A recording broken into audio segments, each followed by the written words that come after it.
Thank you very much, and good evening. Let me begin by expressing my thanks to the sponsoring organizations for the invitation to participate in tonight's debate. This is our first visit to New Zealand, and my wife Jan and I have just been delighted at the beauty of your country as well as the hospitality that you've shown to us. We have been overwhelmed by how friendly and warm everyone is, and it's just been a good experience. I'm also grateful for Bill Cooke's willingness to join in tonight's debate, and it's my hope that our discussion this evening will be a real help to you in your own thinking about these important questions. Now, being technologically challenged myself, I'm going to be assisted by the talented and lovely Madeline Flanagan in showing a PowerPoint that is connected with my opening speech. In asking the question, is God a delusion, it's imperative right from the start that we define our terms clearly. The dictionary definition of a delusion is a false belief or opinion. Accordingly, in tonight's debate, I'm going to defend two basic contentions. First, that there's no good reason to think that belief in God is false. And second, that there are good reasons to think that belief in God is true. Consider then my first contention, that there's no good reason to think that belief in God is false. If Bill Cooke is to persuade us that belief in God is a delusion, then he must provide some reasons to think that belief in God is false. Now, rather than attack straw men at this point, I'll just wait to hear Dr. Cooke's arguments against God's existence, and then I'll respond to them in my next speech. But I simply note in passing that if he is to justify an affirmative answer to tonight's question, then he does owe us such arguments. So let's turn instead to my second main contention, that there are good reasons to think that God exists. In line with an increasing number of philosophers, I'm persuaded that there really are good reasons to think that God exists. Let me just sketch briefly some of these reasons. First, God is the best explanation of the origin of the universe. Have you ever asked yourself why the universe exists? Why anything at all exists instead of just nothing? Well, typically atheists have said that the universe is just eternal and uncaused. But there are good reasons, both philosophically and scientifically, to doubt that this is the case. Philosophically, the idea of an infinite past seems absurd. Just think about it. If the universe never had a beginning, then the series of past events in the history of the universe is infinite. But mathematicians recognize that the existence of an actually infinite number of things leads to self-contradictions. For example, what is infinity minus infinity? Well, mathematically, you get self-contradictory answers. This shows that infinity is just an idea in your mind, not something that exists in reality. David Hilbert, who was perhaps the greatest mathematician of the 20th century, wrote, "The infinite is nowhere to be found in reality. It neither exists in nature nor provides a legitimate basis for rational thought. The role that remains for the infinite to play is solely that of an idea."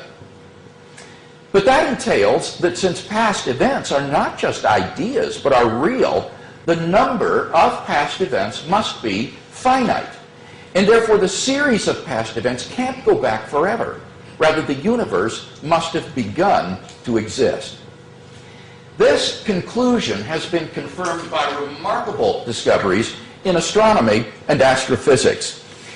In one of the most startling developments of modern science, we now have pretty strong evidence that the universe is not eternal in the past, but had an absolute beginning about 13 billion years ago in a cataclysmic event known as the Big Bang. What makes the Big Bang so startling is that it represents the origin of the universe from literally nothing. For all matter and energy, even physical space and time themselves, came into being at the Big Bang. As the physicist P.C.W. Davies explains, the coming into being of the universe, as discussed in modern science, is not just a matter of imposing some sort of organization upon a previous incoherent state, but literally the coming into being of all physical things from nothing. Now, of course, alternative theories have been crafted over the years to try to avoid this absolute beginning. But none of these theories has commended itself to the scientific community as more plausible than the Big Bang theory. In fact, in 2003, Arvind Borde, Alan Guth, and Alexander Vilenkin were able to prove that any universe which is, on average, in a state of cosmic expansion cannot be eternal in the past, but must have an absolute beginning.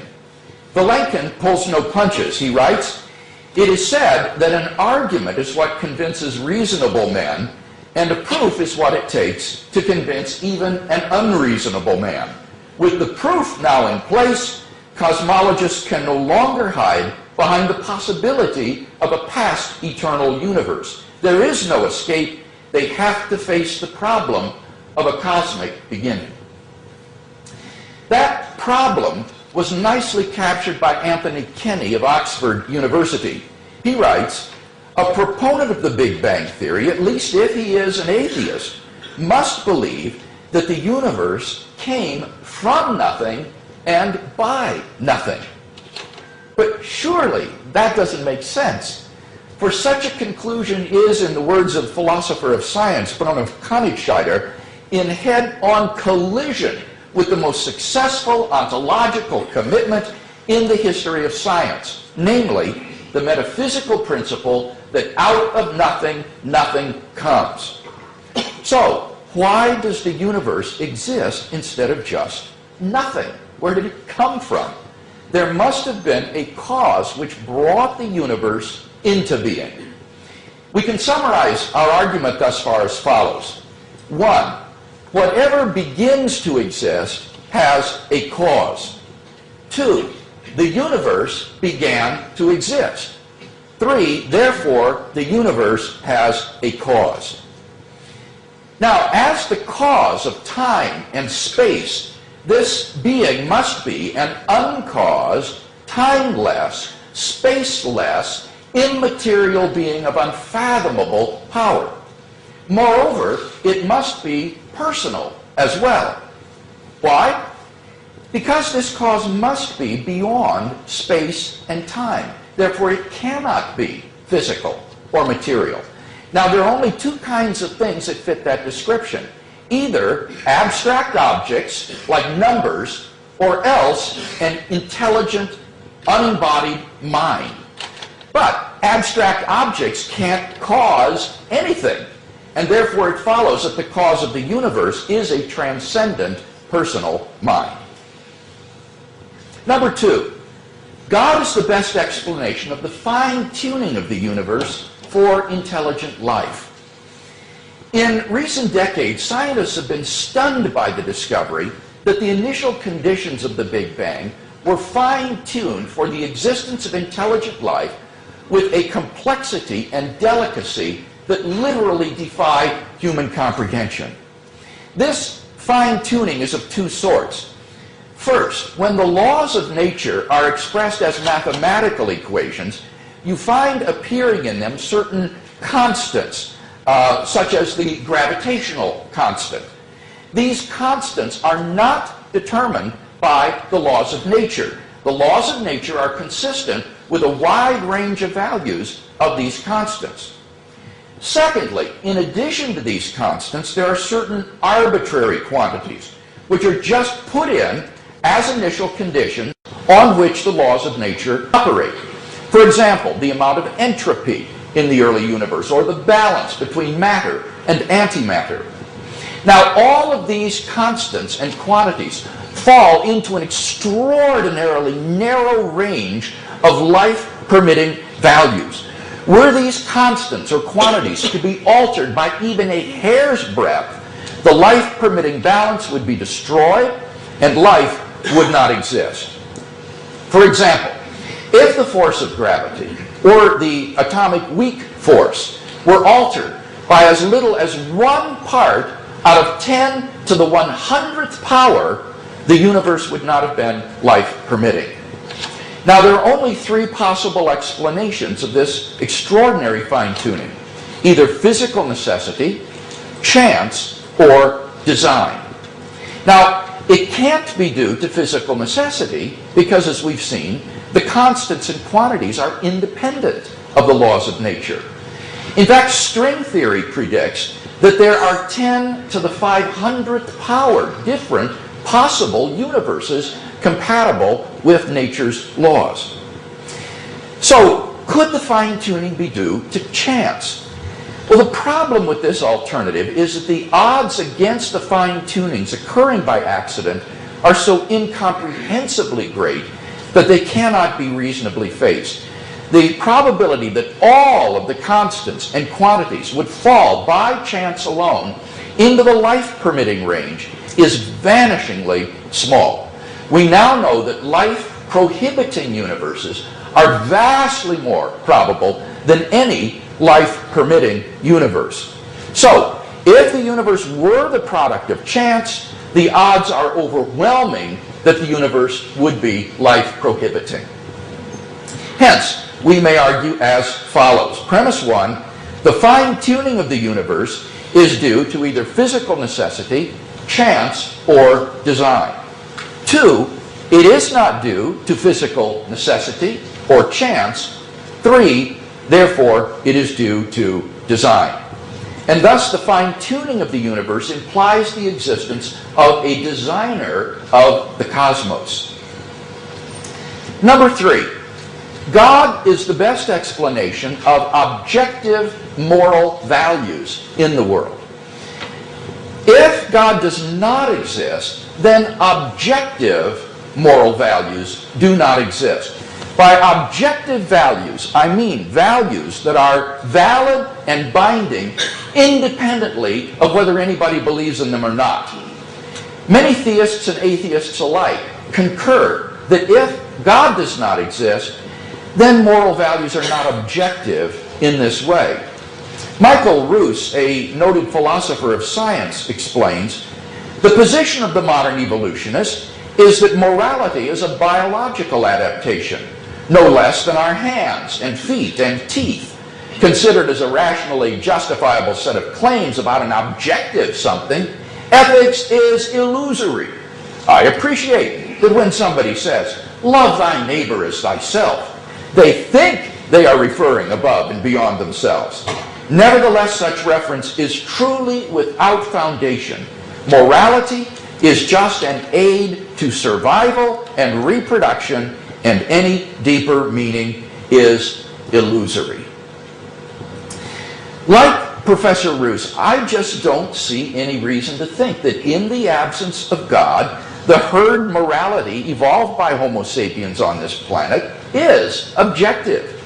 On the atheistic view, some actions, say rape, may not be socially advantageous, and so in the course of human development, it's become taboo. But that does absolutely nothing to prove that rape is really wrong. On the atheistic view, there's nothing really wrong with your raping someone. But the problem is that objective values do exist. And deep down, I think we all know it. There's no more reason to deny the objective reality of moral values than the objective reality of the physical world. Actions like rape, cruelty, and child abuse aren't just socially unacceptable behavior. They're moral abominations.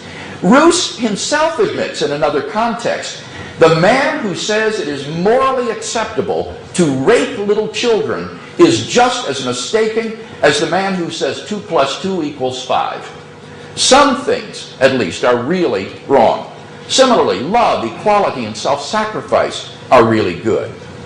Hence, our argument can be summarized as follows. Premise 1, if God does not exist, objective moral values do not exist.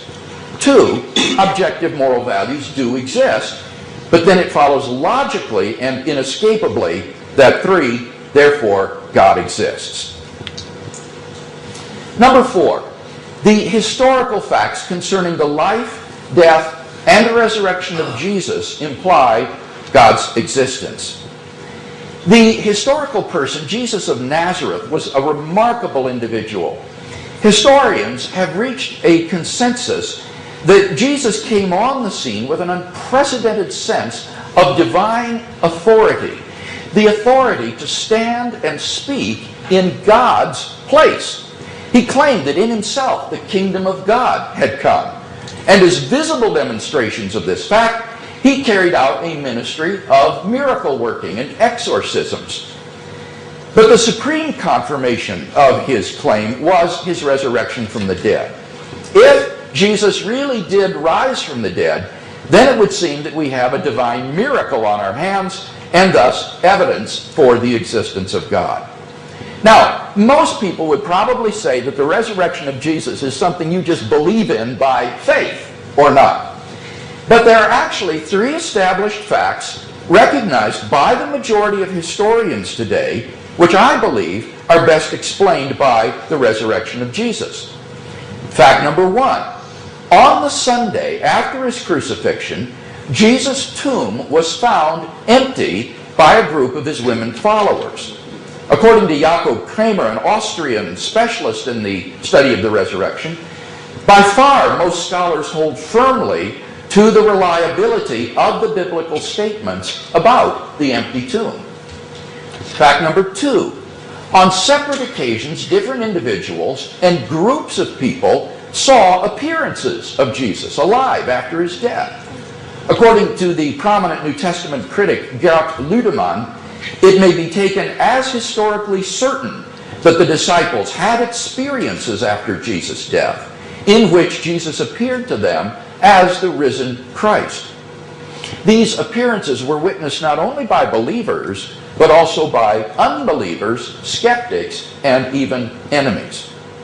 Finally, fact number 3, the original disciples suddenly came to believe in the resurrection of Jesus, despite having every predisposition to the contrary. Jews had no belief in a dying, much less rising Messiah. And Jewish beliefs about the afterlife precluded anyone's rising from the dead before the end of the world.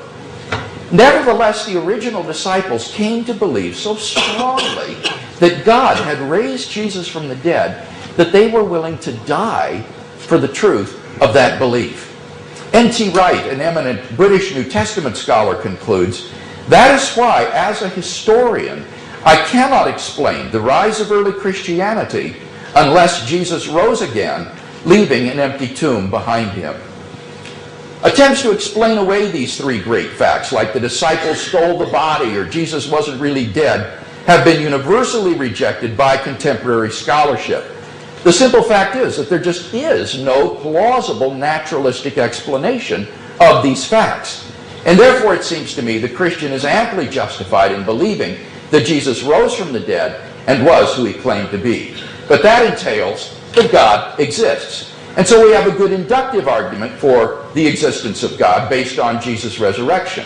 Number 1, there are 3 established facts about Jesus: the empty tomb, post-mortem appearances, and the origin of the disciples' belief. 2, the hypothesis God raised Jesus from the dead is the best explanation of these facts. 3, the hypothesis God raised Jesus from the dead entails that the God revealed by Jesus exists. And finally, 4, therefore the God revealed by Jesus exists. Finally, my last point, number 5. God can be immediately known and experienced. This isn't really an argument for God's existence. Rather, it's the claim that you can know that God exists wholly apart from arguments, simply by immediately experiencing. This was the way people in the Bible knew God. As Professor John Hick explains, to them God was not an idea adopted by the mind, but an experienced reality which gave significance to their lives. Now, if this is the case, there's a danger that arguments for God's existence could actually distract your attention from God himself. If you are sincerely seeking God, then God will make his existence evident to you. The Bible promises, draw near to God and he will draw near to you. We mustn't so concentrate on the external proofs that we fail to hear the inner voice of God speaking to our own hearts. For those who listen, God becomes an immediate reality in their lives. So in conclusion, if Dr. Cooke wants us to believe that God does not exist, he has to first tear down all of the 5 reasons that I presented, and then in their place erect a case of his own to prove that God does not exist. And unless and until he does that, I think that belief in God is the more rational worldview.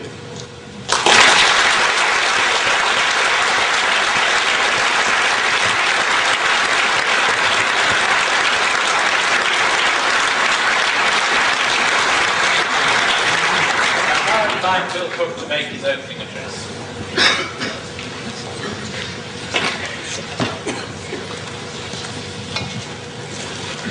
It's a shame we're stuck with this very limiting either-or moot of is God a delusion, which runs the risk of quickly becoming a he said, she said squabble that will achieve little beyond widening the gaps between people. And I suppose that the people who thought this topic up just assumed that the atheist would agree and declare that belief in God is indeed a delusion. Well, I'm sorry to disappoint, but that's not the case. I'm with the great atheist thinker Charles Bradlaugh, who said, "The atheist does not say there is no God.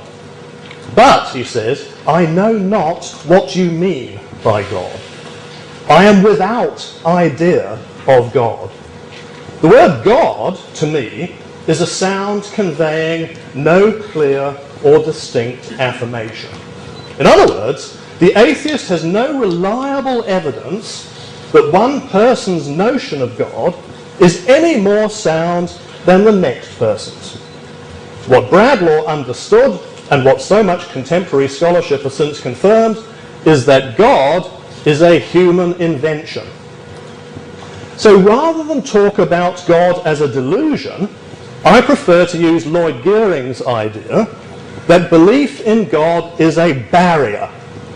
New Zealand's most influential theologian has outlined a series of barriers that must be overcome before Christianity can hope to avoid what he has called the spiritual schizophrenia of living in a world with a set of beliefs derived from 2 millennia ago, when the world was a very different and more primitive place.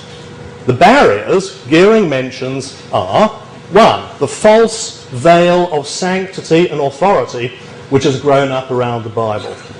2, Christianity's claim to be the absolute and final truth. 3, persisting with discredited claims about the divinity of Jesus. And 4, failing to understand the nature of religious language, and in particular, the tendency to read Scripture literally.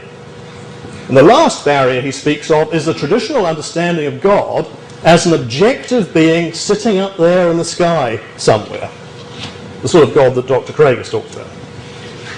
God, Geering says, is an expressive term.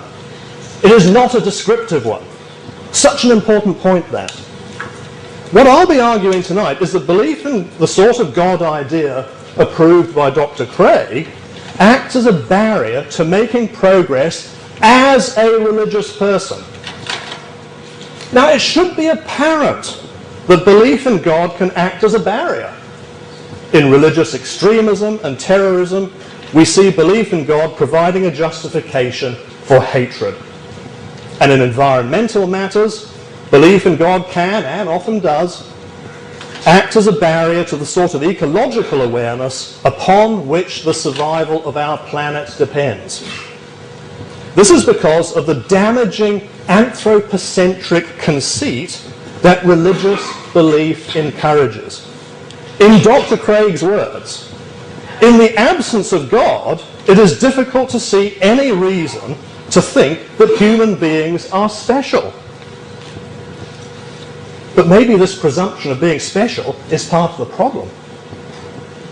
Another American Christian, Andrew Sandlin, not a religious extremist, writes, The creation of humanity was God's crowning achievement. The animals, while possessing in some cases high degrees of sensation and intelligence, were not designed for this unique, everlasting communion with God. Where do you start? Who the hell as a species do we think we are? Let's have a reality check here. We share with thousands of other species a hunk of rock, third one out, from one undistinguished sun and one ordinary section of one galaxy in, for all we know it, one universe among others. We now understand that the universe is anywhere around 15 billion years old and is the home to countless number of stars, somewhere in the billions. And in the history of this universe, human beings have occupied less than 0.00001% of it. In other words, for 99.9999% of the universe's history, human life did not exist. If humanity is God's crowning glory, why the need for so much time to elapse before putting the icing on the cake? During which time 99% of all species that ever existed have been allowed to become extinct. Now, answers to this question are straightforward if we think in evolutionary terms. But if we think in terms of Christian apologetics, they make no sense at all. I am simply not prepared to accord to myself or the species of which I am a part the lofty place in the universe that Christian apologetics requires of me. The single most valuable lesson that atheism can teach us is the moral one of not wrapping ourselves up in our self-declared importance and magnificence. Atheism reminds us of our complete and total irrelevance to the cosmos. Facing the consequences of this irrelevance is what Spinoza had in mind when he spoke of subspecie eternitatis, or under the aspect of eternity. Under the aspect of an eternity that has no plan for us, doesn't care whether we get a car park, or a boob job, a promotion, or even true love or world peace. We can look at ourselves and others around us in a true spirit of humility. And with courage, we can make a life for ourselves and our loved ones and create our own meaning and our own purpose. And let us not suppose that this is a minority view, at odds with the religious majority of the world. When we examine the major belief systems of the world, we learn that belief in God is often not seen as being of central importance. The Asian traditions, which are philosophical ways of living, as much as they are religions, are more concerned with the elevation of the mind, with living in harmony with nature and with each other. At best, notions of God are seen as one way, among others, that this ideal can be realized.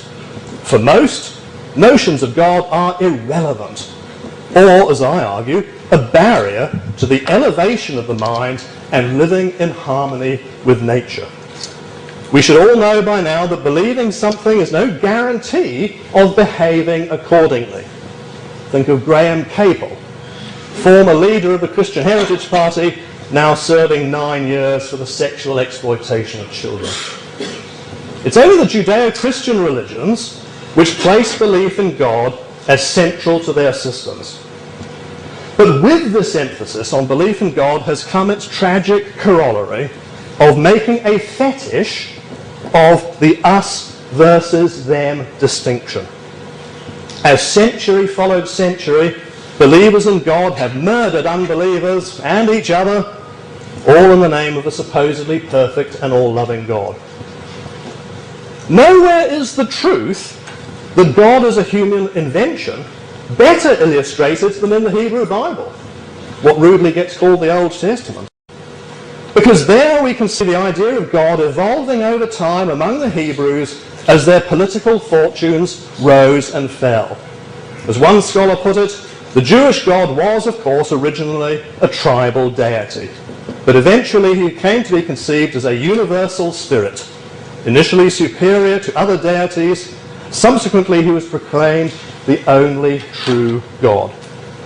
What today gets called God began life as chieftain gods of the tribes of Abraham, of Isaac, and of Jacob, before being amalgamated with the Midianite mountain gods known as Yahweh.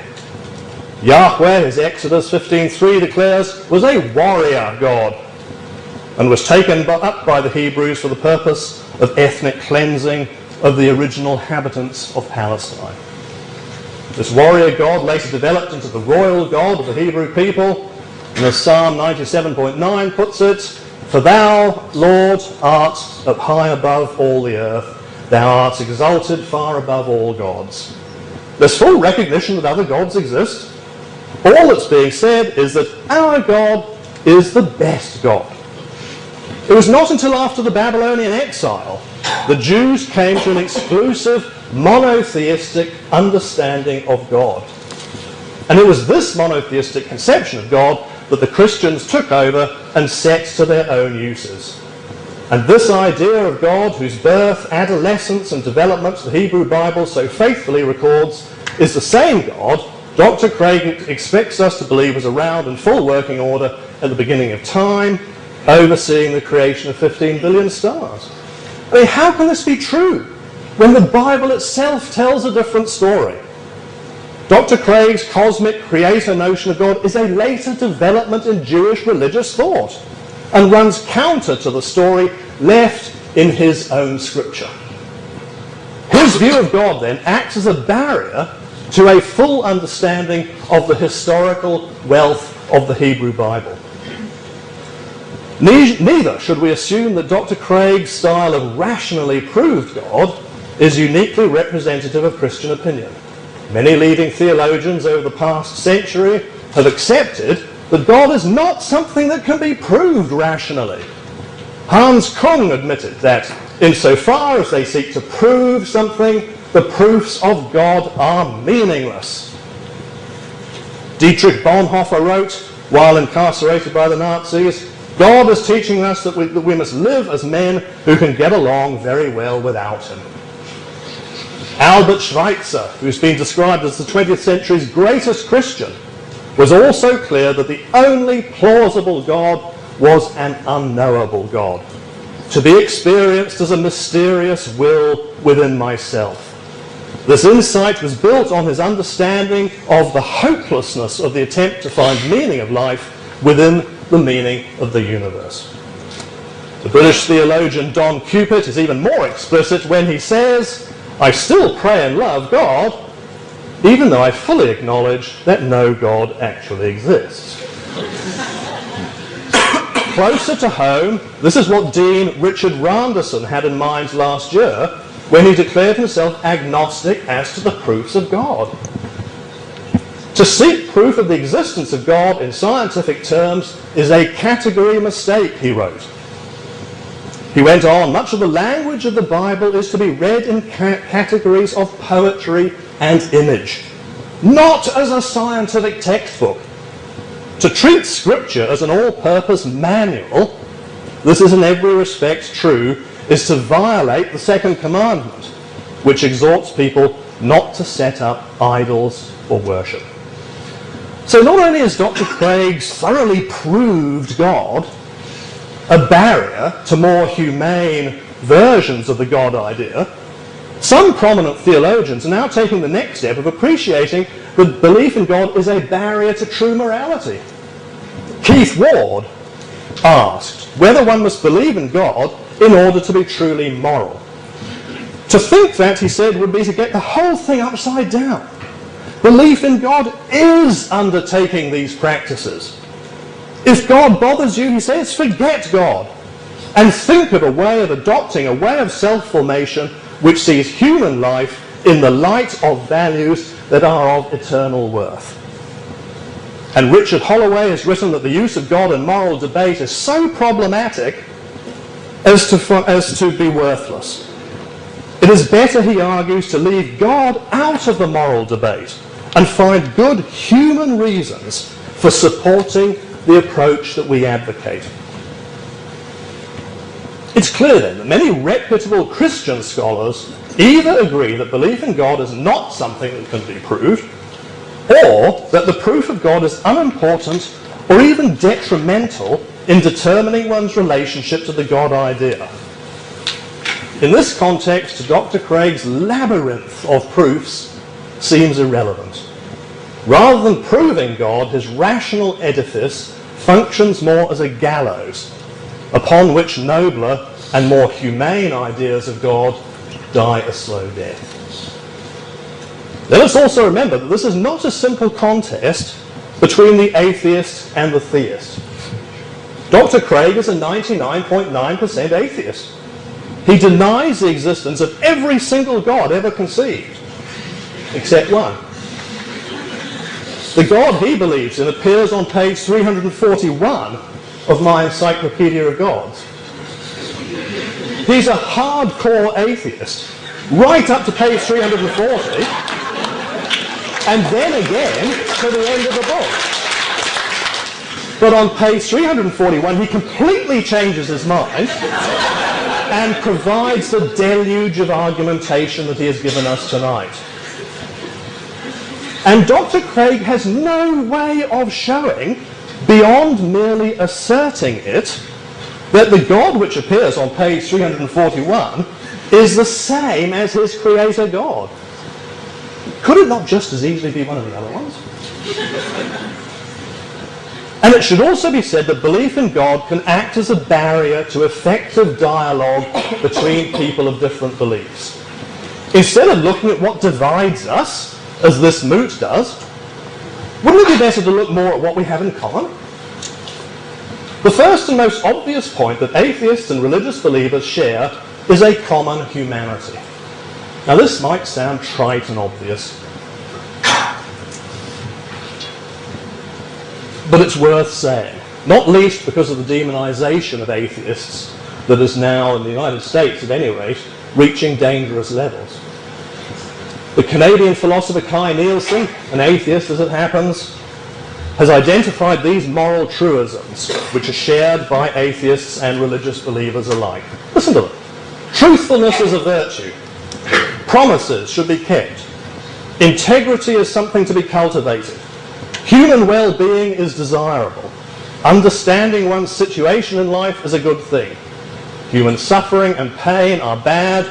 Caring for others is good. Cooperation on fair terms is essential to a decent life. Mutual respect and recognition are essential for human flourishing. The care of children is morally obligatory. Nielsen adds that these moral truisms are our common heritage. Now, they're not enough in themselves, of course. What each of us then needs to do is rework these moral truisms into a coherent view of the world. And at this point, Christian and atheist may well diverge, but it's important to remember that with an effort, we can actually arrive at some pretty important points in common. So to predicate everything on a dogmatic belief in God is to throw up a barrier against human understanding and cooperation. Rather than putting barriers up, we should be taking them down. We should be working together to alleviating the sufferings of millions of human beings. Of infinitely more moral relevance to our contemporary situation in the New Testament are the Millennium Development Goals of the United Nations. As of 2005, someone died of starvation every 3.6 seconds. 115 million children received no education of any sort, and so on.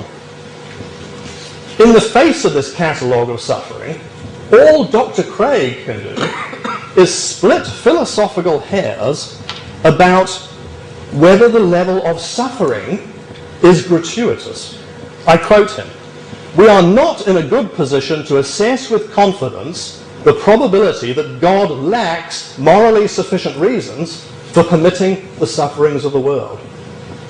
In other words, a death from starvation every 3.6 seconds doesn't count against God because we can't be sure that there isn't a morally sufficient reason for permitting this to happen. Yeah?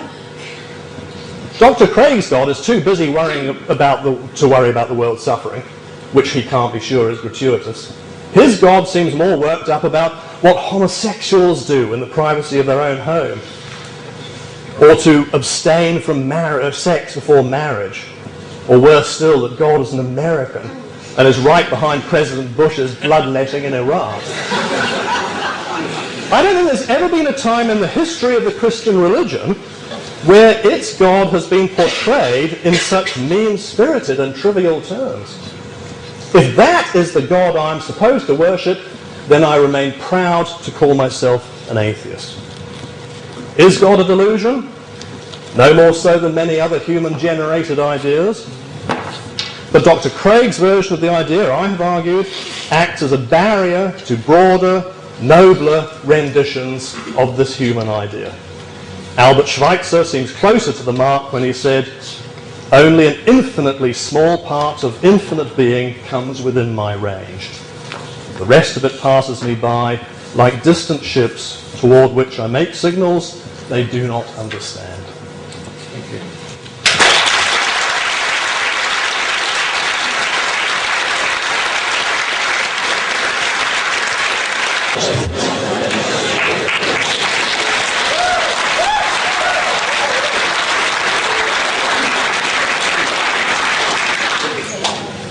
You'll remember in my opening speech I said that I would defend two fundamental contentions tonight.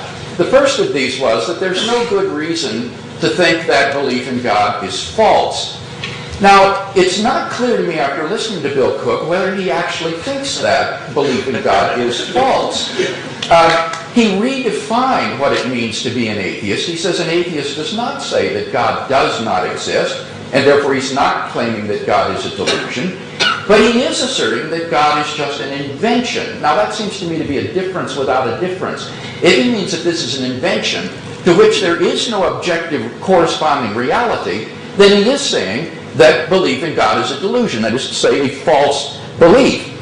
And indeed, this is the definition of what atheism is. Atheism is to claim that there is no God. Don't take my word for it. The Encyclopedia of Philosophy, a standard reference work in the field, states that according to the most usual definition, an atheist is a person who maintains that there is no God. So if Bill Cooke is going to defend atheism tonight, he is making a claim to know that God does not exist, and that requires justification. He says, but I don't even know what the word God means. It's meaningless. Well, for the purposes of tonight's debate, I will define the term God to mean a creator and designer of the universe who is the locus of moral value. There. Now, knowing what the word means, we can debate whether there is such a being, and I've offered several arguments to suggest that there is. Bill Cooke says, but the word God is just an expressive term, not as I'm using it. I'm using it to say that it means a creator and designer of the universe who is the locus of moral value. And the question is whether there is such a thing. He says, but you yourself, Craig, are an atheist. I only deny one more God than you do. I think that's simply a misuse of terms. An atheist is a person who makes the universal judgment, there is no God. A person who believes that there is a creator and designer of the universe who is to be worshipped, who's revealed himself in Jesus Christ, is clearly, in no sense of the term, an atheist. So I'm not an atheist in any sense of the word. I believe that God exists, that there is a God, and I'm willing to defend it tonight. Now, he finally says, but belief in God can have negative consequences. It can be a barrier and so forth. This is simply irrelevant to the truth of the statement that God exists. And so I'm not going to be drawn into a debate tonight over the social impact of religion on society and things of that sort, because all of this is irrelevant to the truth of the statement, God exists or God does not exist. Dr. Cooke does suggest something of an argument for atheism by saying that human beings are small and insignificant compared to the universe. So much time has elapsed before we came on the scene, and this is supposed to be some sort of an argument, I guess, for atheism. Now, what's odd about this is notice that this really underlines the truth of the first premise of my moral argument, that if there is no God, then objective moral values do not exist. Human beings are nothing on the atheistic view. He seems to admit it. But from my perspective as a theist, I think size is absolutely no indication of moral value. Why does something have to be big in order to be morally valuable? I see no reason to think that size is indicative of moral value. And that's for the amount of time that's elapsed. Time is of absolute no consequence to a being with unlimited resources and time such as God is. So if God has chosen to create the world through a lengthy process of evolutionary development, that's his prerogative. And so I think there's no argument against God's existence. He attacks the evolution of Hebrew monotheism as something that has evolved. I don't think that's true. The very first verse of the Bible, Genesis 1:1, says, "In the beginning God created the heavens and the earth." The concept of Hebrew monotheism is the concept of a God who has created all that there is outside himself. But in any case, the point is irrelevant because it commits what philosophers call the genetic fallacy. The genetic fallacy is trying to invalidate a view by showing how a person came to hold that view. So, for example, saying the only reason you believe in democracy is because you were born in the West, in Western society. That doesn't mean your belief in democracy is false. Similarly, even if Hebrew monotheism is the process of an evolutionary development, that doesn't prove that Hebrew monotheism is false. Indeed, I've given several good arguments to think that it is true. The final argument I see that has been presented was some gesture toward the problem of suffering, that if God exists, then we ought not to think that there should be so much suffering in the world. And the point from the quotation that he read from me is simply this, that the atheist, if he thinks this is a disproof of God's existence, has assumed a burden of proof which I think is simply too heavy for him to bear. He has to show that it's improbable that God could have morally adequate reasons for permitting the evil and suffering in the world. Now, if Dr. Cooke is willing to defend that, I'm interested to hear his argument. Give me the argument that would show that it's impossible that God could have morally adequate reasons for permitting the world's suffering. In fact, this argument has been largely abandoned, at least in its logical form, by philosophers today. Peter Van Inwagen, a prominent American philosopher, writes, "It used to be held that evil was incompatible with the existence of God, that no possible world contained both God and evil. So far as I am able to tell, this thesis is no longer defended." So again, if Dr. Cooke wants to give us an argument for this, go ahead, but until he does so, merely gesturing in that direction doesn't show that God does not exist. So in short, I don't think we've heard any good reasons tonight to think that belief in God is false. Now, have we heard good reasons to think that belief in God is true? Well, I offered 5 such reasons. Dr. Cooke says, but Hans Küng and Don Cupid and Schweitzer are unconvinced by arguments for the existence of God. Well, if this is to be more than just an appeal to authority, he needs to explain to us why they would be unconvinced by the cosmological, teleological, and moral arguments. The fact is that since the late 1960s, there has been a revolution in Anglophone philosophy and a renaissance of interest in arguments for the existence of God, such that a good many philosophers today believe that there are quite good reasons to think that God exists, such as I've described this evening. One of those would be the argument from the origin of the universe. Remember, it goes like this. Whatever begins to exist as a cause, the universe began to exist. We have philosophical and scientific evidence for that premise. From that, it follows that there must be a transcendent, immaterial cause of the origin of the universe. And Dr. Cooke has yet to respond to that argument. The second argument I offered was the design argument based on the fine-tuning of the universe for intelligent life. The fine-tuning is due to either physical necessity, chance, or design. And of those 3 alternatives, the most plausible alternative is design. Dr. Cooke has yet to respond to that argument. What about the moral argument? Remember, the first premise was that if God does not exist, then objective moral values do not exist. And here I think Dr. Cooke grants the point. He says human beings are just insignificant. It's illusory to think that we're of some sort of importance in the grand scheme of things. He seems to think that moral values are just products of human evolution. And this is the real question before us, not whether or not we can agree upon certain moral values to guide our lives by. The crucial question is, what is their foundation? Paul Kurtz is a humanist philosopher, and he writes that the central question about moral and ethical principles concerns their ontological foundation, that is, their foundation in reality. He says, if they are neither derived from God, nor anchored in some transcendent ground, are they purely ephemeral? And I think we both agree that in the absence of God, the answer is yes, they are purely ephemeral. As Richard Dawkins has written, there is at bottom no design, no purpose, no evil, no good, nothing but pointless indifference. We are machines for propagating DNA. It is every living object's sole reason for being. So on an atheistic view, it seems very plausible to me that the moral values evolved by Homo sapiens on this planet are not objective. Massimo Pigliucci is an evolutionary biologist. He agrees. He writes as follows: there is no such thing as objective morality.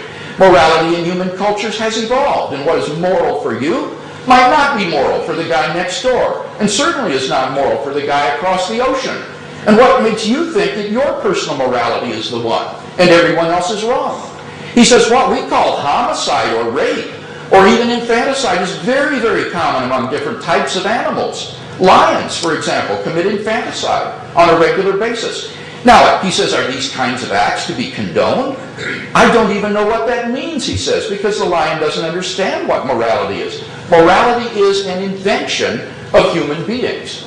So, on an atheistic view, there simply is no transcendent foundation for moral values. They are the socio-culturally and personally relative byproducts of human and biological evolution. But I submit that that is wholly implausible in light of our moral experience. We do grasp objective moral values, the common moral beliefs that Dr. Cooke referred to in his speech. He said, must we believe in God in order to be moral? Can't we all affirm the common moral principles that we grasp?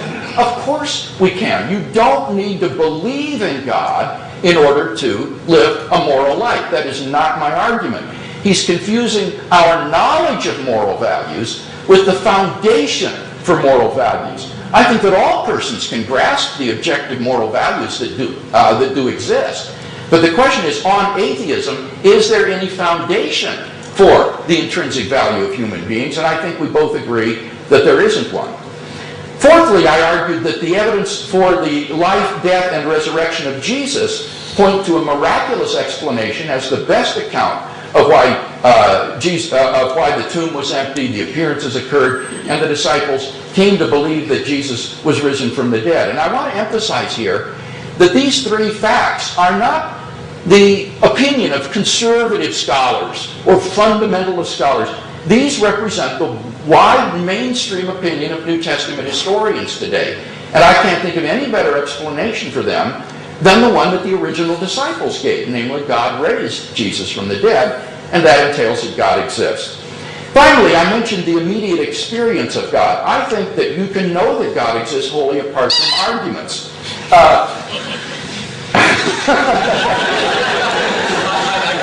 All right.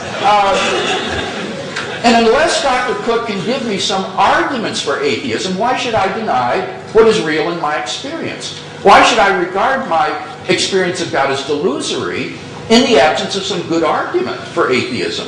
So until and unless he gives us such an argument, I think we're rational to stick with belief in God.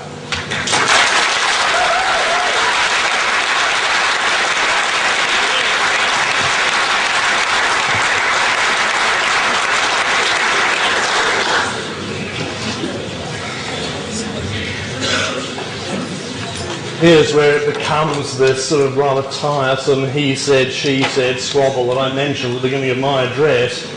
I was hoping to avoid this sort of thing. I'd much rather we go straight on to questions now.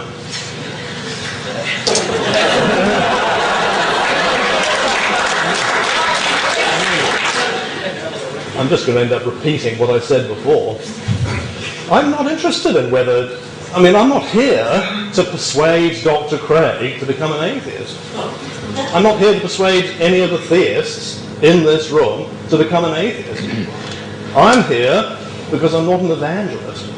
I'm here because I want to give a reasonable, non-judgmental and civilized account of how you live a moral life without God. And what I tried to do in my address was to do that.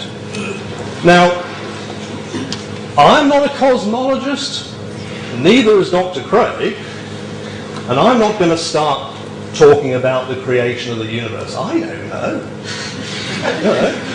Let's start being honest about the limits of our knowledge. The limits of my knowledge are very great indeed. It seems to me that it is not uncontroversial, however, to assert, as Dr. Craig does, that the universe has to have a cause. I'm not going to say anything more than that, beyond saying it doesn't seem to me to be just as straightforward as he maintains. But the other point is that, of course, as goes back to Hume and people, that even if the creator God, such as Dr. Craig has posited, is alive and well, as he's asserted, we've got no indication whatsoever that that's the Christian God. It could be any one of the other gods from my encyclopedia. It could be the one on page 117. So we've got no account that the Christian God is the one that's being recommended here. He talks about the consensus of scholarship with respect to Jesus. Well, we're certainly, obviously, reading different accounts. I mean, the consensus of scholarship, as far as I'm concerned, is that Jesus was a Jew. Jesus, as a Jew, had no intention of founding a new religion. He spoke to, as the New Testament says, the lost sheep of the house of Israel only. He was not interested. Paul is the founder of Christianity, not Jesus. Jesus was an eschatological prophet, an exorcist. That's the consensus of Jesus, as I understand it, from people like Gezer, Werms. Dr. Craig mentioned Gerd Ludemann. I was surprised to hear his name mentioned. Gerd Ludemann is an atheist and has argued in his more recent books, such as I'm arguing with respect to Jesus. He was thrown out of his office in Germany, his academic position, because of his beliefs. No, there's no foundation to ethics. Our ethics grow and develop evolutionarily by trial and error. Reciprocal altruism is what the evolutionary psychologists talk about when Ugg the caveman gets a bit of pterodactyl bone and shares a bit of it with Slug in the cave next door, in the hope that next week, if Ugg doesn't get a bone, Slug will reciprocate and give him a bit. If he finds that Slug doesn't reciprocate, he thinks, well, not cooperating with him, I'll get a thug on this side and try. And we learned to cooperate. Evolutionary thinking is as much about cooperation as it is competition. That was reciprocal altruism. We learned to reciprocate. In moral language, that became the golden rule. This is why the golden rule is ubiquitous across the cultures.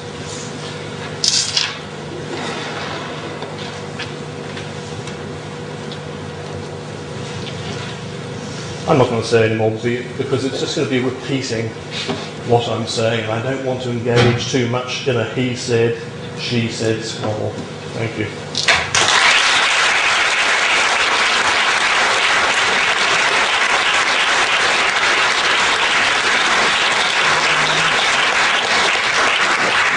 Right, well now, according to the established plan, Dr. Craig now has a further rebuttal for up to 8 minutes.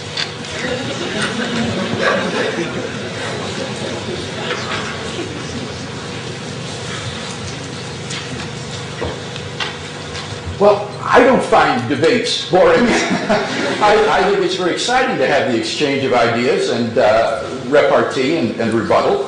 And I was disappointed that Dr. Cooke did not choose to redefend any of his points concerning atheism with respect to my first contention, that rather there are no good reasons to think that atheism is true. And therefore, I think we've seen nothing on the atheist side of the scale tonight to make us think that belief in God is a delusion, that it is a false belief. What about the arguments then that I offered for the existence of a creator and designer of the universe who is the locus of goodness? First, my argument from the origin of the universe. Here, Dr. Cooke takes the astonishing position that the universe doesn't need a cause, that something can come into being out of nothing. Now, I submit to you that that takes more faith to believe in than to believe in God. Kai Nielsen, whom he quoted as an atheist philosopher, and Nielsen says this: suppose you suddenly hear a loud bang, and you ask me, what made that bang? And I reply, nothing. It just happened. Nielsen says, you wouldn't accept that. In fact, you would find my reply quite unintelligible. Well, what's true of the little bang is also true of the big bang as well. There must have been a cause which brought the universe into being. To think that things can pop into existence uncaused out of nothing is worse than magic. But Dr. Cooke says, why think it's the Christian God? I'm not claiming with this argument that it is the Christian God. This argument gives us a creator of the universe, and this is consistent with Islam, with Judaism, with Christianity, with deism, with certain theistic forms of Hinduism. So my case is a cumulative one. What this does, however, do is to narrow the focus to the world's great monotheisms that believe in a transcendent personal creator of the universe, and therefore this is an important first plank in our case. Second, I argue that God is the best explanation of the fine-tuning of the universe for intelligent life, and there's been no response to this argument in tonight's debate. This is an argument that is very much in the press today, very much a matter of discussion among physicists and cosmologists, and I think that the best explanation is that the universe appears to be fine-tuned for the existence of life because it is fine-tuned for the existence of life by a transcendent designer of the laws of nature. Thirdly, the moral argument for God's existence. Again, Dr. Cooke seems to agree with my first premise, that if God does not exist, objective moral values do not exist. He says moral values are just cases of reciprocal altruism. Now that's a fancy way of saying, if you scratch my back, I'll scratch yours. And this type of altruistic behavior is exhibited in the animal kingdom. In a troop of baboons, for example, they exhibit altruistic behavior because natural selection has determined that this is advantageous in the struggle for survival.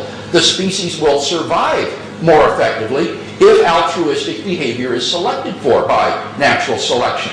So this, again, just underlines the fact that human morality is nothing more than a socio-biological spin-off if there is no God. Steven Pinker of Harvard University, in an article in January of this year, writes, the scientific outlook has taught us that some parts of our subjective experience are products of our biological makeup and have no objective counterpart in the world. The tastiness of fruit and the foulness of carrion, the scariness of heights and the prettiness of flowers are features of our common nervous system, and if our species had evolved in a different ecosystem, or if we were missing a few genes, our reactions could go the other way. Now, if the distinction between right and wrong is also a product of brain wiring, why should we believe it is any more real? And if it is just a collective hallucination, how could we argue that evils like genocide and slavery are wrong for everyone rather than just distasteful to us? And this is the horror, frankly, of an atheistic world. It becomes, as Nietzsche saw, a morally indifferent, morally neutral universe in which all things are permitted. There is no objective right and wrong, no objective good and evil, with all of the deleterious consequences of that. And I think that in our moral experience, we do apprehend objective moral values. And if you agree with me that, for example, torturing a child is wrong, objectively wrong, then I think you will agree with me that God exists. Because it follows logically from the two premises. If God does not exist, objective moral values do not exist. Objective moral values exist. It follows logically and inescapably that God exists. What about the argument for the resurrection of Jesus? He rightly says that Jesus was a Jew, and I'm glad to hear him affirm the Jewishness of Jesus. Oddly, he cites Geza Vermesh on Jesus. What he didn't realize is that Geza Vermish, a Jewish scholar, affirms the historicity of the empty tomb of Jesus. Vermish recognizes the facts that I talked about tonight.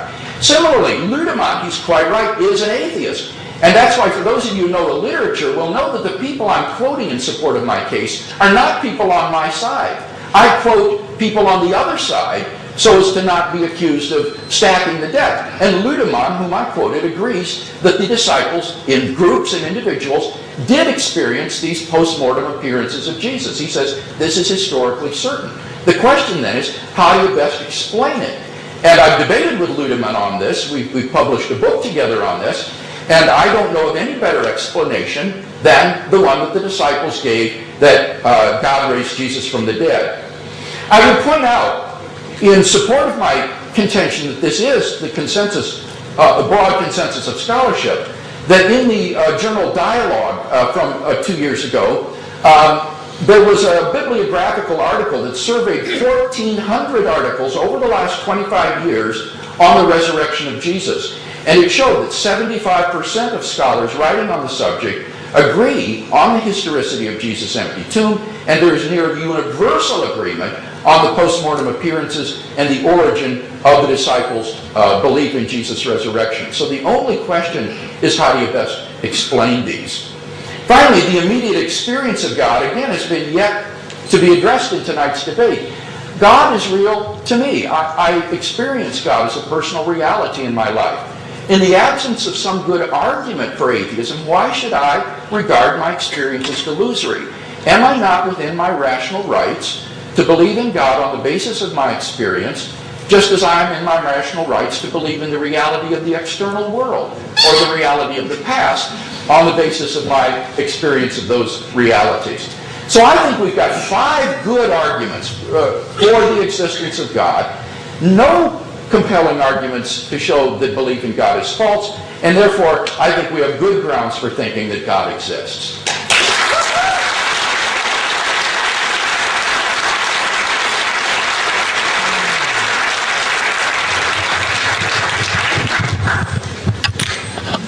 I'm very, very glad that Dr. Craig has a religious experience of God. I am. I'm very glad. And I have no intention or desire or interest in any way to call that into question or to say that it shouldn't be a reality for him. This is a point I don't think he's grasping. This is one of the reasons why I've been arguing using Christian scholars. It's interesting, Dr. Craig's been arguing with all the atheists, and I've been arguing with the Christians. Why have I been arguing using the Christian scholars? It's not an argument for authority. If it is, then his account using the atheists is presumably the same thing. I'm quoting the other Christians simply to show that Dr. Craig's notion of God is not the only job in town, and that most of the prominent, highly respected Christian theologians of the 20th century realized that you can't look towards some account of the universe and say, well, this is how God did it all. This is what they understood. This was what people like Schweitzer and Kung and the others understood. That God is a personal experience, and it's got to be understood in those terms. Rather than throwing out some projection of God onto the universe and saying, my projection of God onto the universe is the true one. I'm sorry, that doesn't wash. It doesn't wash. It's got moral connotations of intolerance and absolutism. And all the best of the 20th century theologians were anxious above all things about the consequences of intolerance and absolutism. Albert Schweitzer moved away from the dogmatic prescription of Christian dogma and talked about the reverence for life. And this was without any respect, any regard to Christian dogma. And unlike other people, this wasn't just a pious slogan. As you know, he went out and lived in Africa and worked among African people.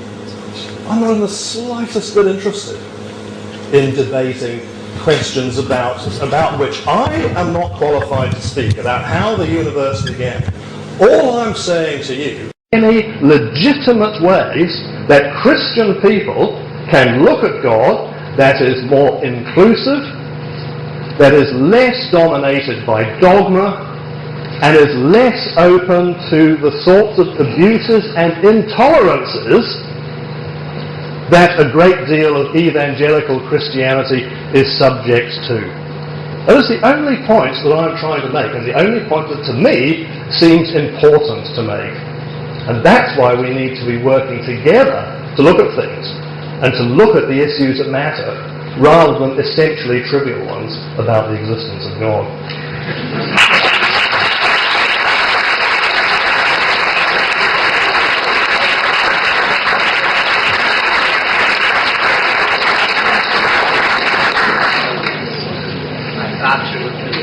Through the debate, each speaker will have up to 5 minutes for a summation. Dr. Gray.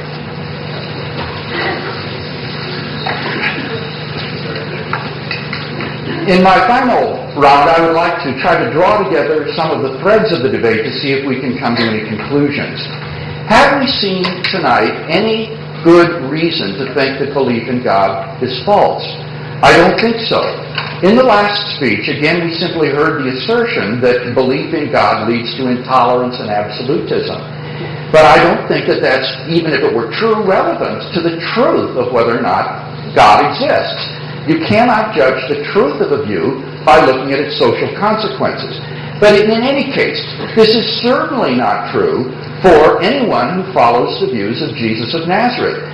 No one can accuse Jesus of Nazareth of intolerance and bigotry. This is a man who taught his followers to turn the other cheek, to pray for those who persecute them and despitefully use them, who taught us to love not merely our neighbors but our enemies. And if the Christian church has failed very often and frequently to follow the ethics of Jesus, that is our failing rather than his, and therefore does nothing to suggest that what he taught about God is in any way false or untrue. So I don't think we've heard any good reason to think that atheism is true tonight. What about the arguments for the existence of God? Here, Dr. Cooke emphasizes that my notion of God is not the only game in town, that there are theologians who don't agree with me on the worth of natural theology, that is, arguments for God's existence. Well, of course that's true. I in no way suggested that my views are universally held. But you can't use that sort of argument to refute arguments that have specific premises in them leading to a conclusion. The only way you can refute an argument like that is either by showing that there is an invalid inference, that it's illogical, and none of them commit logical fallacies, I can assure you. The only other way then is to suggest that one of the premises is false. And apart from that, you cannot avoid the conclusion. So you have to either show me the invalidity of my argument or tell me which premise is false. And until you do that, I think we have good grounds for believing in God's existence.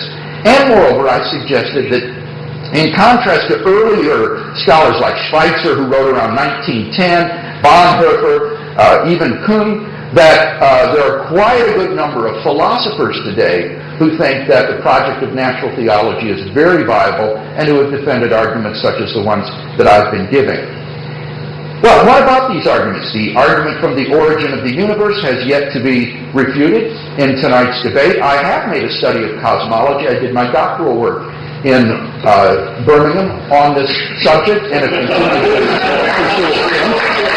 And I quoted scholars such as Vilenkin, Borg, Guth, and others in support of these premises. So I think it's a good argument. Same with the fine-tuning argument. If you're going to contend that God doesn't exist, then you need to inform yourself about these arguments so as to be able to handle them. The moral argument, we agree, I think, that in the absence of God, there really are no objective moral values. The question is, do you believe there are such things as objective moral values? Do you really think that torturing a child is wrong, that loving a child is not morally indifferent? And if you do that, I think you're committed to God's existence, given the truth of the first premise that we both agree on. The resurrection of Jesus, Again, I answered his arguments there. And finally, the immediate experience of God. He says, I'm not denying your immediate experience, but then in the next breath he turns around and says it's a projection on the universe. But how do you know it's a projection unless you have some good argument for atheism? In the absence of an argument for atheism, why think the experience is delusory? I myself wasn't raised in a Christian home or even a church-going family. But when I became a teenager and began to ask the big questions in life, who am I? Why am I here? Where am I going? Someone shared with me the love of God and the gospel of Christ. And as I read the New Testament, I was absolutely captivated by the person of Jesus of Nazareth. His teachings had a ring of wisdom about him, a ring of truth that I'd never encountered before. And there was an authenticity about his life that I couldn't deny. And after about 6 months, I yielded my life to Christ in faith and became a Christian. And it turned my life completely upside down. So if you ask me why I believe in God, sure, I could point to the arguments, but I would also point to the immediate reality of God in my own life. And until I'm given some good reason to think that I'm deluded, I think I'm perfectly within my rational rights in believing in the God of biblical theism.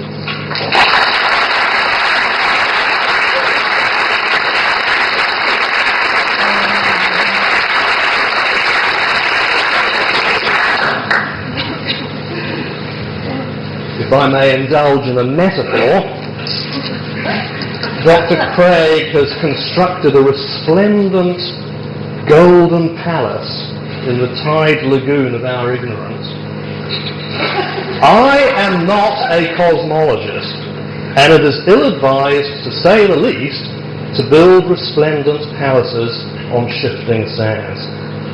400 years ago, it was quite uncontroversial to believe that the Earth was the centre of the universe.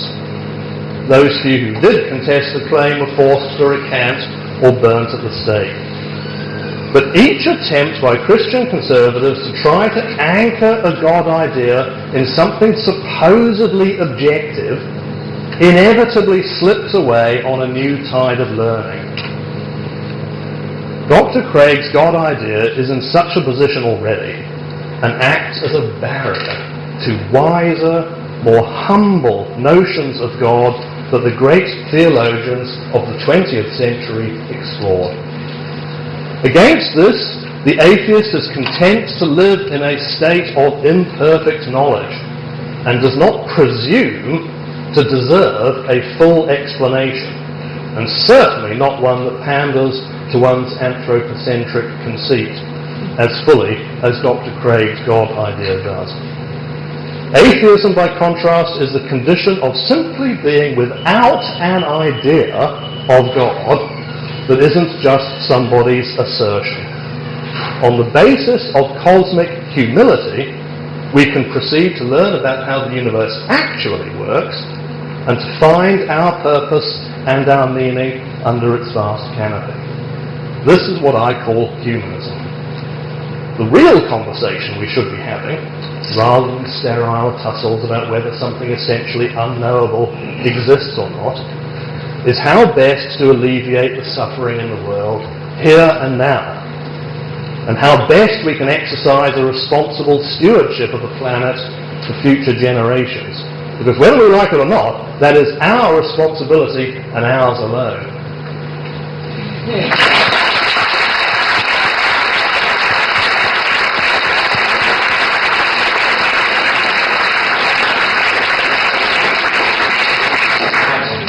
Thanks very much to the debaters. Now we come to a question time. That's good. I think I'm just going to say a few words about how this is going to go. So that we can give as many people as possible the opportunity to ask a question, I would be grateful if you would confine yourself to asking a question rather than making a long speech.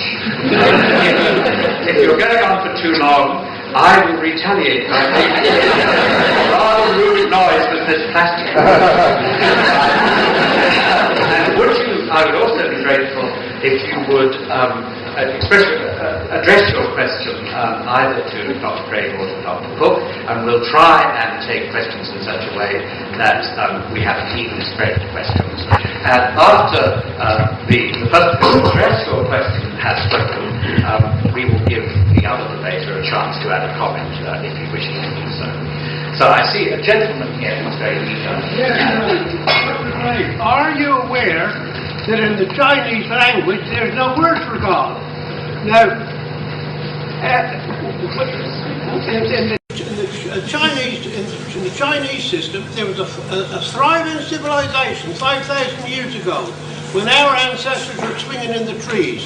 For all those years, the Chinese have never thought necessary to believe in a God. Would you care to comment? Yes, I've had the privilege of participating in conferences in China with Chinese philosophers at Peking University and Fudan University in Shanghai. And there's quite a remarkable interest among Chinese philosophers in Christian philosophy today and in Christian theism. And what they shared with me is that in Chinese that you do have the word Tian. For example, we get the word Tiananmen Square from that. This is a word that means heaven, and in Confucianism refers to a sort of moral absolute that exists in a kind of transcendent way. And I think that this is a kind of amorphous God concept that plays much the same role as God in Western thought. So I do think there is a sort of amorphous or vague grasp of such a transcendent concept. And many of these Chinese philosophers today... Excuse me, there's about 70% of the people in our lecture theatres. Can you come and use the microphone? They're all pull back. I thought we were mic'd on our lapel. Oh, right. For the question too, yeah. Okay. Questions as well. Yeah, repeat the questions when you're on. Yes. All right, we want to just come down. This was a question about whether there was a concept of God in Chinese. Yes. So, well, maybe if you could just briefly. Just very briefly, as I say, in the Chinese language, you do have the word Tian, such as appears in Tiananmen Square, gate of heaven. And this concept of heaven does play a sort of God role as a transcendent moral absolute in Confucian thought, and therefore I think does show that there is some sort of intuitive grasp of a God concept even in Chinese. Okay, so you wish to... The Chinese do not have an idea of God in anything like the Christian sense at all, in the sense of a God who intervenes in our life. Confucius was quite clear about this, that the beginning of wisdom is establishing a distance from that sort of spirit idea. Confucianism is a humanistic system of belief that is quite agnostic with respect to God in any Christian sense. Okay. So, do we have a question now for Dr. Cooke? Yes, at the back. Yes. My question is, you spoke in your summation of finding a purpose and meaning of life under this canopy of life. What is the purpose and meaning under your view of life? Okay, so the question to Dr. Cooke is, he spoke of purpose or meaning, finding purpose or meaning in life and doing so without God. What, in his understanding, is that purpose or meaning? Well, it's very simple, really. It's to be able to be loved, to be a good enough person to justify somebody's love, and to be able to reciprocate that love by being able to give love to a few people, and among a broader range of people, to have friends, to be respected and valued as a friend. And among broader range of people again, in order to help and assist other people in the here and now to live a better life.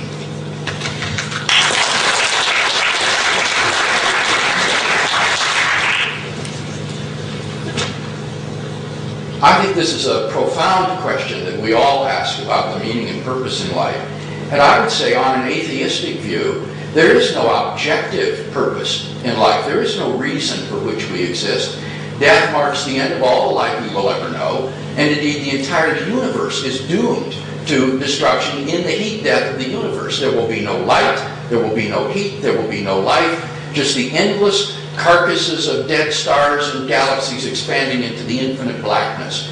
So that on an atheistic view, there is no purpose, there is no objective meaning, and there are no moral values. Love is merely an electrochemical reaction in the burning of our nervous system. Richard Dawkins has said something like this. Dawkins says, "We are possibly the only planet in the universe in which complex chunks of matter run, pursue others, prey upon others, and some have even become so complex as to think, feel, and fall in love with other complex chunks of matter."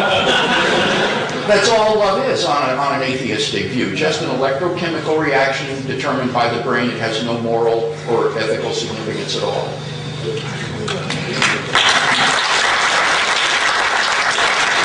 Questions about Drake? Right. Yes, this is with respect to the fine-tuning argument. And I'd like to put a question to you. What is the probability that I am sitting behind a person with the Russian word "dom" written on the back of their shirt? Is it high or low? What is the probability that I'm sitting behind a person with I think I have to repeat it rather than So this is a question that relates to the use of the fine-tuning argument in Dr. Drake's presentation. And Robert would like him to answer the question, and no doubt there'll have to be a follow-up to this. What is the probability that I am sitting in front of a person who has the Russian word "dom" on the back of his jacket?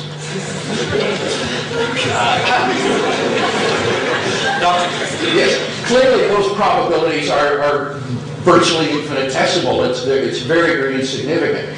But it's important to understand that this argument that I gave from fine-tuning is not just based on improbability.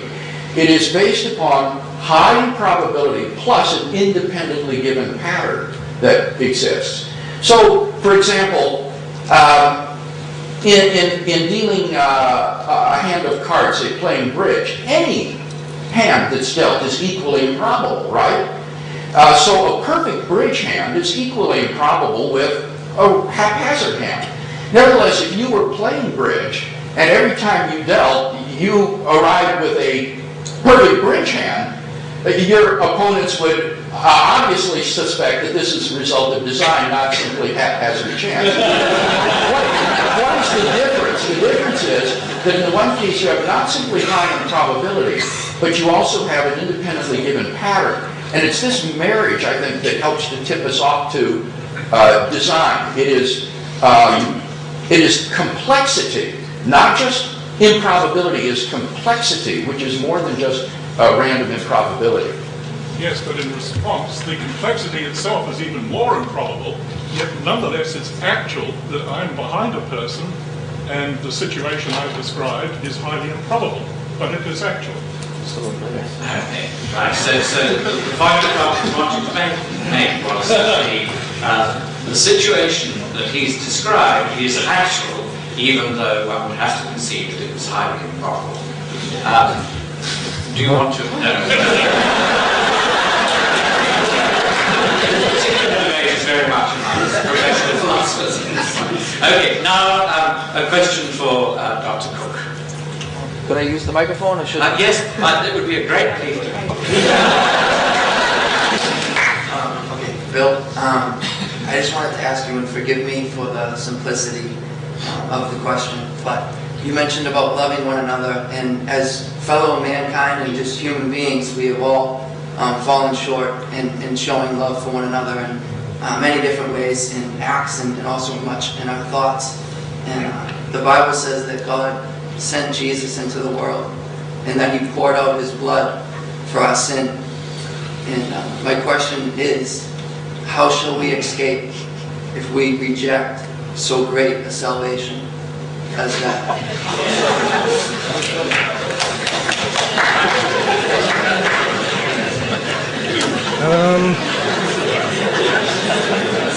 Where does one start? It requires one to believe that that's what the case of Jesus is. But scholarship, as I understand it, doesn't look at it in that way. The Gospels are not historical accounts. They are called pericopes. They are designed to be read in public. They were written decades after Jesus' death, and each one, the mythological accretions in them grows. From Mark, the earliest, where Jesus is born and has brothers and sisters, to Matthew and Luke, where he has a virgin birth, to John, where is the Word made flesh. They get progressively more mythological as they go on. And Rabbi Yeshua, to use his proper title and proper name, gets transmogrified into something he wouldn't have understood or recognized, something called Jesus Christ. It's a different thing. It was what happened, what the Christians did to Rabbi Yeshua over that century and a half of turning him around and throttling the essential Jewishness out of him in order to make the very anti-Semitic arguments that are in the New Testament, as in John 8:44, when Jesus apparently says to the Jews, "You have the devil for your father or brother," whatever it is, "and you can do no good because there is no good in you." The New Testament there's a lot of poisonous anti-Semitic venom in the New Testament. So far from seeing love and all of these things that you and Dr. Craig have asserted, the historians see a document that gets progressively more anti-Semitic. So in terms of loving people, this has to be done against and in spite of the hatred of the New Testament, rather than because of it.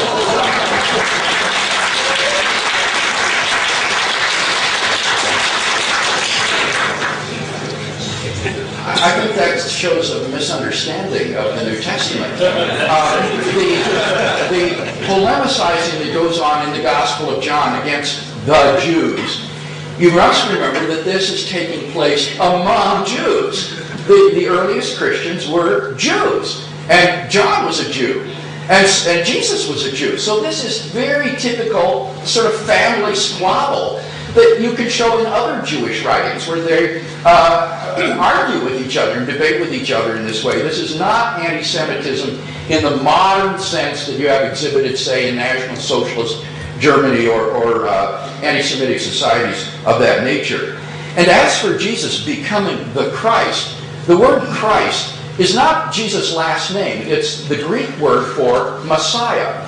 And I think that there are very good grounds for thinking that Jesus of Nazareth thought that he was the Jewish Messiah. In fact, I was talking to Carol Ludemann at the Society of Biblical Literature a couple of years ago, and Ludemann said to me, "I don't see how you can explain the evidence any other way than that Jesus of Nazareth thought that he was the Jewish Messiah. He claimed to be the unique Son of God and the Son of Man prophesied by Daniel, the prophet, in the 7th chapter of his prophecy. He rode into Jerusalem on the back of a donkey to herald from the crowds of the kingdom of God coming in fulfillment of the prophecy of Zechariah in the Old Testament." Now, he may have been deluded. You can say that he was out of his mind, but it was very clear that he was deliberately claiming to be the long-promised Jewish Messiah. If you're interested in learning more about this, take a look at my book, Reasonable Faith. It has a chapter on the self-understanding of Jesus that deals with the current state of New Testament scholarship on this issue.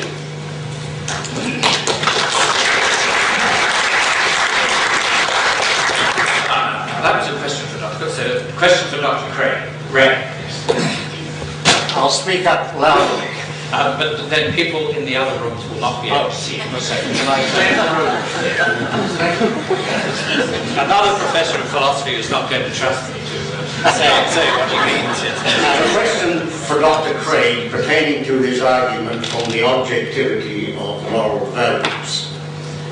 Now, we need to know exactly what he means by objective moral values, and I would like to cite, let's say, just 3 instances of what I would take to be objective moral values, if there are any such.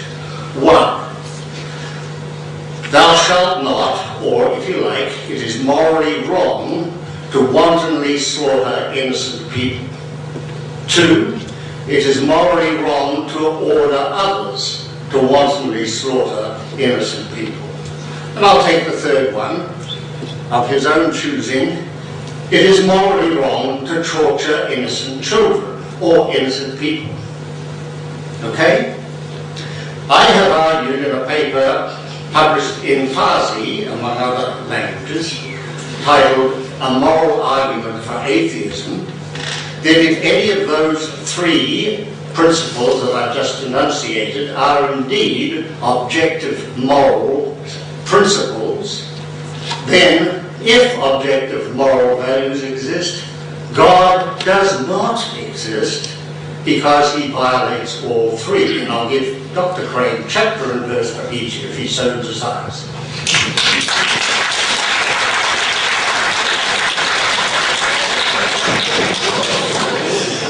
Okay, thank you, Greg. Dr. Bradley is an esteemed philosopher that I first met in Canada, and so he could well be a participant in tonight's debate. I think that although these are objective moral values for human beings, which are in fact the result of God's issuing commandments of this sort, that God himself doesn't have moral duties because he doesn't issue commands to himself. I think our moral obligations are constituted by God's commands. So, for example, it would be wrong for Ray Bradley to leap from his seat and plunge a knife into my heart and kill me. This would be wrong. But if God wants to strike me dead right now, that's his prerogative. God is the author and giver of life, and he is under no moral obligation whatsoever to prolong my life for 1 second further. I exist simply by his grace and his pleasure. Now, I would agree that God would not order others to wantonly slaughter innocent people, but I don't think that the chapters and verses you would give about probably the conquest of Canaan in the Old Testament is a matter of wanton slaughter. I think that there it represented God's judgment upon those nations in the same way that Israel herself was later judged by God when the Babylonian and Assyrian armies swept in and conquered Israel. One last thing I would want to say about that too, I think, Ray, is that this isn't really an argument against theism or an argument for atheism. This is an argument against biblical infallibility. It's to say that these stories in the Bible about the Canaanite conquest cannot be true of God, and therefore the conclusion would be either these are legends about the founding of Israel that never happened, or else Israel, carried away by fervent nationalism, thought God was on their side and did things that God couldn't have commanded. Now, I don't in fact think that's true, but what I am suggesting is that even if your argument goes through, it doesn't prove atheism, it just would at least prove or disprove biblical infallibility. Can I come back? Well, that's up to our moderator. Yes, I think we will allow just one comeback.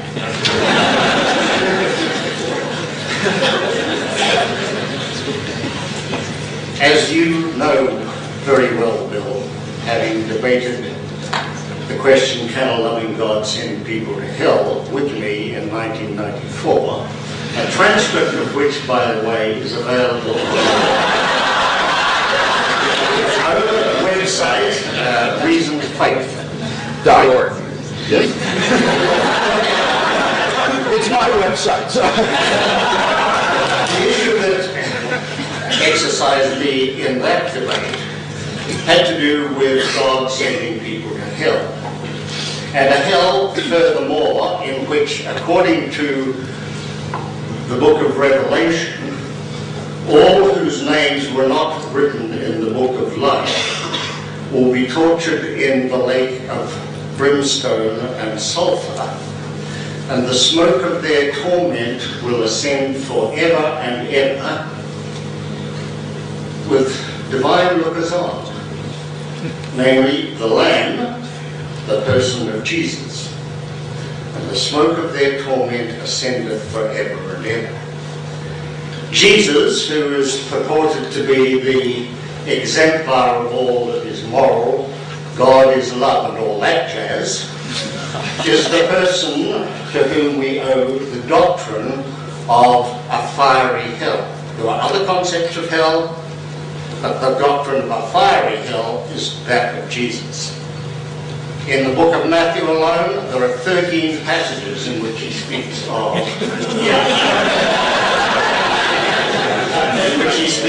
Showing him the fiery hell. Now, if that doesn't count as torture, I don't know what does. There is no greater evil in my book than that of torture of innocent people for the simple sin of non-belief.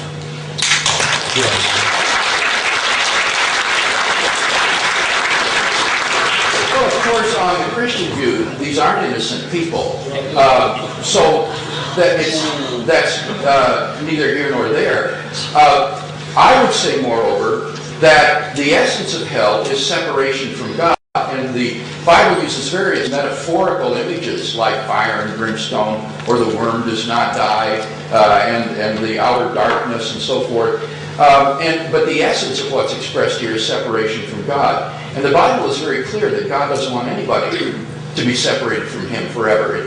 The Bible says God is not willing that any should perish, but that all should reach repentance. It says God's desire is that all persons should be saved and come to a knowledge of the truth. And He says, I have no pleasure in the death of the wicked whatsoever. That's in the book of Ezekiel. So the only reason that a person would go to hell is not because God sends him there. It's because that person irrevocably separates himself from God forever. This person separates himself from God by resisting God's every effort and will and grace to save him, and God mourns their loss.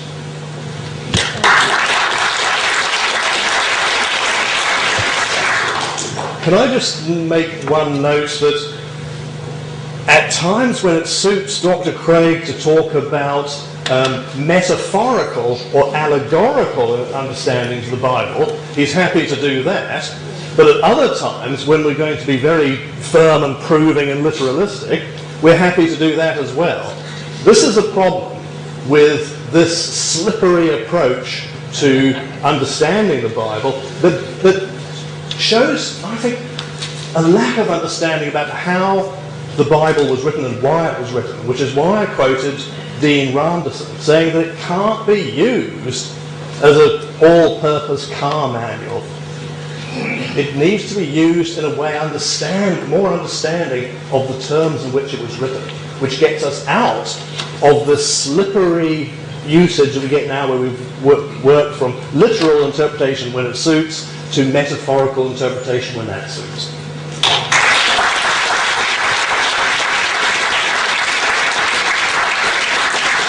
Question for Dr. Cooke. I'm sorry, I think I was rationing the questions. So now a question for Dr. Craig. So we only answer questions from the middle, not from the side. Well, I realise I seem to have picked only male questions so far, but I just picked a woman question. But I promise next time I will look steadfastly to the side. I'd just like to know, if God designed and created the universe, then who designed and created God, or did He just come into existence like a Big Bang?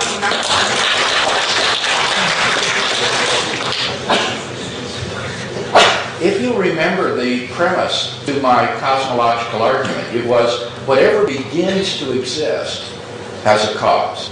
That is to say, something cannot come into being without having a cause.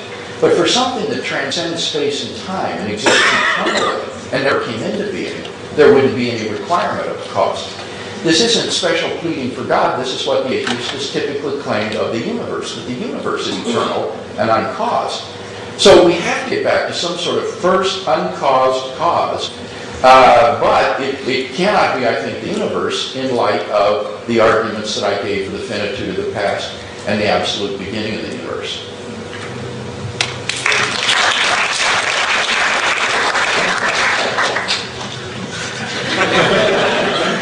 Okay, I'm looking to the side. Question for Sir. Can I answer questions? Yeah, could you come in because then I Just in response to some of the people back there who point out that there was no concept of God in Chinese culture. As a person from China, I fully understand there's a whole complete understanding of concept of God, and Dr. Craig said it is cited the word Tian, but that's not the only word. Tian refers to heaven, but for God we have Shen, which is exactly the equivalent of God in the in any term, and we have also a more exact term called Shangdi, which coincides with Hebrew Shaddai phonetically. And also this concept of fiery hell does not only exist in biblical description, it also exists in Chinese culture and also Buddhist culture as well. There's hell and fiery hell as well. We have 18 levels of hell.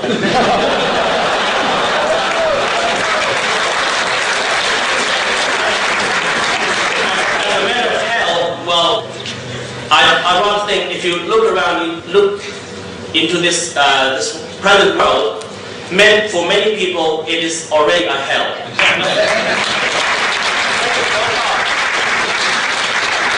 That was really a follow-up to a question that we've already had. Do you want to move on to... We are 16-year-old humorous. So, I hope you have another question. Yes. You were saying how you don't deny Dr. Craig has had sort of experiences with God and things like that. You're also saying how God is a human invention. Now, I was wondering, how does one explain how a non-physical human invention could provide such physical realities as miracle healings when specifically prayed for, or things like that? Okay. So the question is, how is something that was simply a human invention, how would that have the power to respond to prayer through miraculous interventions? Well, I don't think that it does. It's fairly simple, you know. Lots and lots of people pray for lots and lots of things. What worries me about the argument about praying and God delivered and answered my prayers is all the countless millions of people who have prayed and God hasn't answered them. You know, tens of thousands of people on the trains to Auschwitz prayed to God, right? Now what happened to them? They all got gassed.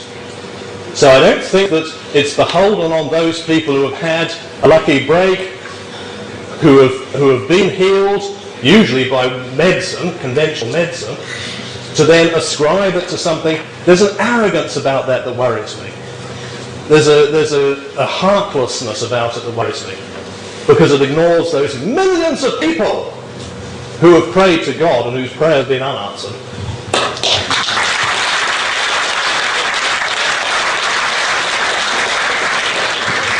I think we have to take this question seriously. The fact that there are many prayers that go unanswered doesn't explain away evidence for example, a miraculous event that seems to be plausible. I was speaking last night here in Auckland, and a student from Kenya got up and said to me, in Kenya and Africa, we are seeing miracles happen all the time. And I've heard reports of these in reports or missions and so forth from Africa and other places. He said, why aren't these talked about in the West? Why aren't you using these as evidence for God's existence? And I have to say, I don't have any first-hand acquaintance with this, but I do think this merits some sort of investigation, that there needs to be a sociological study of some sort done of the remarkable claims throughout the world, especially in places like Africa, and where Christianity is rapidly developing in formerly non-Christian environments, to inquire as to whether or not there really is substantive evidence for miracle claims. So I don't prejudge the issue. I would like to see some serious study done of this. Let's move on to Craig.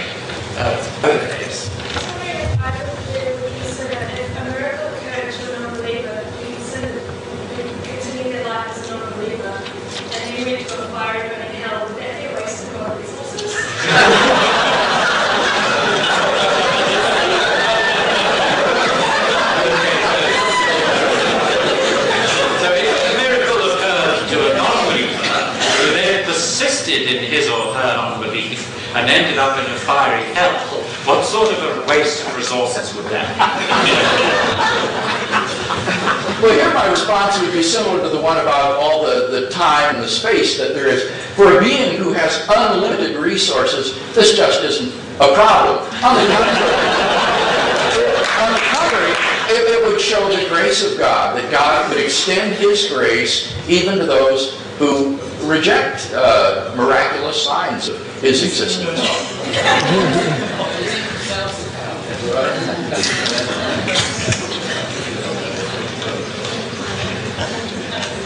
I just wish God would put His powers to more constructive use than messing around with an obdurate unbeliever. There's 3.6 million people, I can't remember the figure now, dying, babies dying every second. I would have thought God would have better things to do.